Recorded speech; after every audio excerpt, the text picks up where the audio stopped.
విజయవాడ ప్రజల కష్టాలను చూసి గుండె తరుక్కుపోతుంది. చిన్నపిల్లలు, మహిళలు, వృద్ధులు ఈ వరదల బారిన పడి ఎంత నరకం అనుభవిస్తున్నారో వారి మాటలు వింటుంటేనే మనకు అర్థమవుతుంది.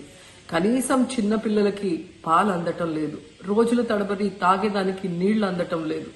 ఈరోజు ఎంతమంది వరదల్లో కొట్టుకుపోయారో అర్థం కాని పరిస్థితుల్లో అందరూ కూడా బాధపడుతూ ఏడుస్తూ ఉన్నారు. నిజంగా ప్రజలు ఇన్ని కష్టాలు పడటానికి, ఇంతమంది ప్రాణాలు పోవటానికి ఈ రాష్ట్ర ప్రభుత్వం కారణం కాదని నేను అడుగుతున్నాను. ముఖ్యంగా మంత్రుల విహారయాత్రలు, హాలిడేస్ ఎంజాయ్ చేయడంలో ఉన్న చిత్తశుద్ధి రాష్ట్ర ప్రజల మీద లేదు అని నేను గట్టిగా చెప్పగలను. ఇదేదో నేను విమర్శించడానికి చెప్పటం లేదు. 28వ తేదీనే 30వ తేదీలో వర్షాలు రాబోతున్నాయని చెప్పి వాతావరణం సమాచారం ఇవ్వటం జరిగింది ప్రభుత్వానికి. అయినా కూడా ముఖ్యమంత్రి గాని, మంత్రులు గాని ఎటువంటి సమీక్షలు చేయకుండా, ప్రజల్ని అప్రమత్తం చేయకుండా నిర్లక్ష్యం వహించడం వల్లే ఈరోజు ఇన్ని లక్షల మంది వరద నీళ్ళల్లో మునిగిపోయారు. ఇంతమంది ప్రాణాలు పోగొట్టుకున్నారు. ఎంతమంది తిండి లేక, కరెంటు లేక, తాగునీళ్లు లేక, పసిబిడ్డలకి పాలు లేక ఎంత అవస్థలు పడుతున్నారో మనం అందరం కూడా గమనిస్తున్నాం. చంద్రబాబు నాయుడు గారి ఇంటికి 3 కిలోమీటర్ల దూరంలోనే ఇంత పెద్ద విపత్తు జరిగినా ప్రజల్ని కాపాడలేకపోయారు అంటే ఇది రాష్ట్ర ప్రభుత్వం, రాష్ట్ర ముఖ్యమంత్రి వైఫల్యం కాదని నేను అడుగుతున్నా. ఈరోజు కరకట్టు మీదున్న అక్రమ కట్టడాలని కాపాడటం కోసమే విజయవాడని ప్రజల్ని ముంచేశారు అనటంలో నిజం లేదా అని నేను అడుగుతున్నా.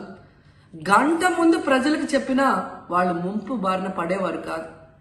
వాళ్ళని అప్రమత్తం చేసి ఒక సేఫ్ అయిన ప్లేస్ కి పంపించున్నా ఈరోజు ఇన్ని లక్షల మంది, దాదాపుగా 3 లక్షల మందికి పైగా 4 రోజుల పాటు కరెంటు లేకుండా, తిండి లేకుండా, చిన్న బిడ్డలకి పాలు లేకుండా ఈ విధంగా నీళ్లలో మునిగి అవస్థలు పడాల్సిన అవసరం లేదు. దురదృష్టం ఏంటంటే ఈ రాష్ట్ర ముఖ్యమంత్రి నుంచి మంత్రుల వరకు ఎప్పుడు ఫ్రైడే వస్తుందా, ఎప్పుడు హైదరాబాద్కి వెళ్దామా, లేదా ఎప్పుడు విహారయాత్రలకు వెళ్దామా అని ప్లాన్ చేసుకోవడంలోనే చిత్తశుద్ధిగా ఉన్నారనేది ఈ 5 రోజులు మీరు చూస్తే మీకే అర్థమవుతుంది. 30వ తేదీ భారీ వర్షాలు వస్తాయని ముఖ్యమంత్రి గారికి, మంత్రులకి 28వ తేదీనే వాతావరణ శాఖ సమాచారం అందించినా ఎటువంటి సమీక్షలు లేదు, ఎటువంటి ముందస్తు జాగ్రత్తలు లేదు, ప్రజల్ని కాపాడాలన్న చిత్తశుద్ధి లేదు అనేది స్పష్టంగా అర్థమవుతుంది. ఎందుకంటే ఈ రోజుటి వరకు 4-5 రోజులు ప్రజలకి తిండి అందించడంలో ఈ ప్రభుత్వం విఫలమైంది. కనీసం ఇది జరిగినప్పుడు సీఎం గారు పనిచేయట్లేదు, వయసు అయిపోయింది. డిప్యూటీ సీఎం గారు, పంచాయతీరాజ్ శాఖ మంత్రి గారు కనీసం తన శాఖను అప్రమత్తం చేసి ప్రజల్ని కాపాడాల్సిన బాధ్యత ఉన్నా ఈ రోజు 5 రోజుల వరకు ఆయన అసలు విజయవాడ వైపే రాలేదు. ఇక ఆ కాన్స్టిట్యున్సీ ఎమ్మెల్యే ప్లస్ రాష్ట్ర మంత్రి లోకేష్ గారు మొత్తం మునిగిపోయి మంగళగిరి, విజయవాడ అలల్లాడిపోతుంటే ఆయన హైదరాబాద్ లో ఎంజాయ్ చేస్తున్నారు. ఇక హోంమంత్రి గారు తెలిసిన సంగతే. ఇక మున్సిపల్ శాఖ మంత్రి నారాయణ గారు ఈరోజు విజయవాడని ముంచేసింది ఈ మున్సిపల్ శాఖ నిర్లక్ష్యం కాదని నేను అడుగుతున్నా. ప్రజల్ని సురక్షిత ప్రాంతాలకు తరలించే విధంగా ఈ నారాయణ గారు రివ్యూ చేయకపోవటం వల్ల ఈరోజు లక్షలాది మంది నీళ్లలో మునిగిపోయారు. వాళ్ళందరూ కూడా ప్రభుత్వం ఎప్పుడు కాపాడుతుందా అని ఎదురు చూస్తున్నారు. అయినా వీళ్ళకి పట్టింపు లేదు. ఇక రామానాయుడు గారు ఇరిగేషన్ మంత్రి, కనీసం ముందస్తు రివ్యూలు లేదు.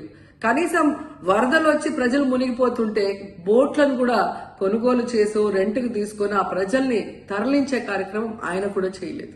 ఇక ఎప్పుడు వరదలు వచ్చినా, భారీ వర్షాలు వచ్చినా ముఖ్యమైన శాఖ రెవెన్యూ శాఖ. అనగాన సత్యప్రసాద్ గారు ఈయన విహారయాత్రలో ఎంజాయ్ చేస్తున్నాడు. కనీసం పునరావాస కేంద్రాలు ఏర్పాటు చేయాలి, మరి ఆ ప్రజలకి పాలు, తిండి అన్ని అందించాల్సిన బాధ్యత ఉన్నా ఏం పట్టించుకోలేదు. సో ఈ విధంగా చంద్రబాబు నాయుడు గారి దగ్గర నుంచి మంత్రులంతా కూడా ప్రజల్ని గాలికి వదిలేసి ఎలా నిర్లక్ష్యం వహిస్తున్నారో చూడండి. ఇప్పటికైనా వాళ్ళు కళ్ళు తెరిచి ప్రజల్ని కాపాడండి అని చేతులెత్తి నమస్కరిస్తున్నా.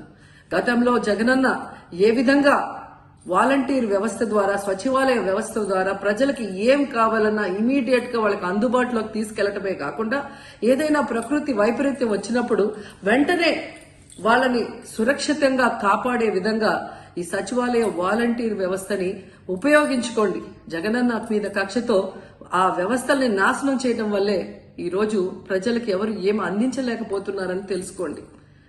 అండ్ ఈరోజు జగనన్న విజన్ ఉన్న నాయకుడు, ప్రజల్ని ప్రేమించే నాయకుడని మరోసారి రుజువు చేసుకున్నారు. ఆయన కట్టించిన ప్రొటెక్షన్ వాళ్ళు లేకపోతే ఇంకా 1,50,000 పైగా కుటుంబాలు మునిగిపోయే ప్రమాదం ఉండేది. ఈరోజు ఆ ప్రాంతమంతా సేఫ్ గా ఉంది విజయవాడలో ఒక సైడ్ అంటే అది జగనన్న ప్రజల పట్ల ఉన్న అభిమానంతో ఆ ప్రొటెక్షన్ వాల్ కట్టించడం అనేది కూడా మనం అందరం గుర్తుంచుకోవాలి.